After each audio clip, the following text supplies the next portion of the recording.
అందరికీ నమస్కారం అండి. ఎలా ఉన్నారు మీరందరూ? నేనైతే చాలా బాగున్నాను.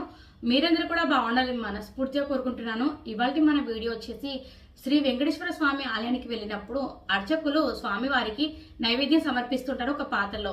ఆ పాత్ర ఏదో కాదండి, రాగి పాత్ర. రాగి పాత్రలో ప్రత్యేకంగా శ్రీ మహావిష్ణుకి ప్రసాదం సమర్పించడం అంటే ఆయనకి ఎంతో ఇష్టమట. దీని వెనుక ఒక కథ కూడా ఉంది. ఆ కథ కూడా సాక్షాత్తు శ్రీ మహావిష్ణువే చెప్పాడు.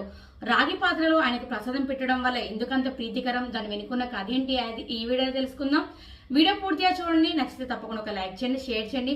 ఎవరైనా కొత్తగా కనుక మా ఛానల్ చూసిన మాత్రం తప్పకుండా సబ్స్క్రైబ్ చేసుకుని, ఇలాంటి మంచి మంచి విషయాలు ఇంకా మీకు తెలియజేస్తూనే ఉంటాను. అలాగే సబ్స్క్రైబ్ చేసుకున్న వెంటనే పక్కన బెల్ ఐకాన్ ఉంది కదా, అది క్లిక్ చేస్తే నేను వీడియో అప్లోడ్ చేసిన వెంటనే నోటిఫికేషన్ మీ వరకు ఈజీగా వచ్చేస్తుంది. నా పేరు శ్రావణి, మీరు చూస్తున్నారు అంతా శివం ఛానల్. ఎవరైనా కొత్తగా కనుక మా ఛానల్ చూసిన మాత్రం ఒకసారి తప్పకుండా నా ఛానల్లోకి వెళ్ళి చెక్ చేయండి. అన్ని మీకు ఉపయోగపడే వీడియోలే ఉంటాయి. వీడియో చూసేద్దాం. శ్రీ మహావిష్ణువుకు రాగి పాత్రలో నైవేద్యం అంటే అమిత ఇష్టమని దీని వెనుక ఒక కథ ఉంది. ఆ కథ కూడా సాక్షాత్తు శ్రీ మహావిష్ణువే చెప్పాడు. పూర్వం గూఢకేశుడు అనే రాక్షసుడు ఉండేవాడు.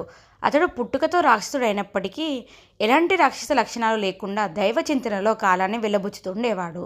గూఢకేశుడు విష్ణు భక్తుడు. నిరంతరం విష్ణు నామాన్ని జపిస్తూ ధర్మకార్యాలను నిర్వహిస్తూ ఉండేవాడు. ఇదిలా ఉండగా ఆ రాక్షసునికి విష్ణువుని గురించి తపస్సు చేయాలి అనిపించింది. ఫలితంగా ఆ రాక్షసుడు 16,000 సంవత్సరాల పాటు విష్ణువు గురించి తపస్సు చేయగా అతని తపస్సుకు మెచ్చిన విష్ణుమూర్తి ప్రత్యక్షమై ఏం కావాలో కోరుకోమన్నాడు. అందుకు గూఢకేశుడు తనకు ఏమీ అక్కర్లేదని కొన్ని వేల జన్మల పాటు తాను విష్ణు భక్తిలో మునిగిపోయే విధంగా వరాన్ని అనుగ్రహించమని కోరుకున్నాడు. అలాగే తన మరణం విష్ణు చక్రం వల్ల మాత్రమే ఏర్పడి తదనంతరం తన శరీరం రాగి లోహంగా మారిపోవాలని కోరుకున్నాడు. విష్ణుమూర్తి ఆ రాక్షసుడు కోరుకున్న వరాలను అనుగ్రహించి అంతనార్థమైపోయాడు. గూఢకేశుడు సంతోషించాడు. విష్ణుమూర్తి అనుగ్రహించిన అనంతరం గూఢకేశుడు తపస్సు చేస్తూనే ఉన్నాడు.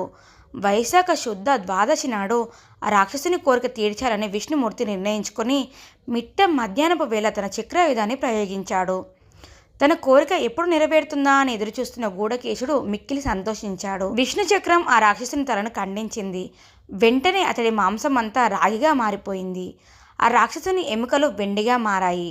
మలినాలు కంచులోహంగా మారాయి. గూఢకేశుని శరీరం నుండి ఏర్పడిన రాగితో ఒక పాత్ర తయారైంది.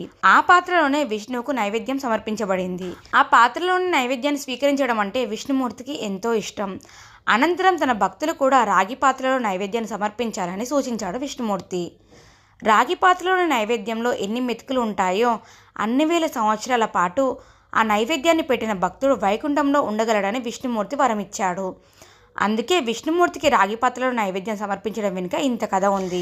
సత్యనారాయణ స్వామికి ఎర్రగోధుమ నూక ప్రసాదం ఎంత ఇష్టమో, పరమశివునికి చిమ్మిలి, గణపతికి కుడుములు, మహాలక్ష్మికి పానకం వడపప్పు, లలితాదేవికి గోక్షీరాన్నం పులిహోర, కృష్ణుడికి అటుకులు బెల్లం, ఇలా ఒక్కొక్క దేవతకు ఒక్కొక్క ప్రసాదం అంటే ప్రీతి.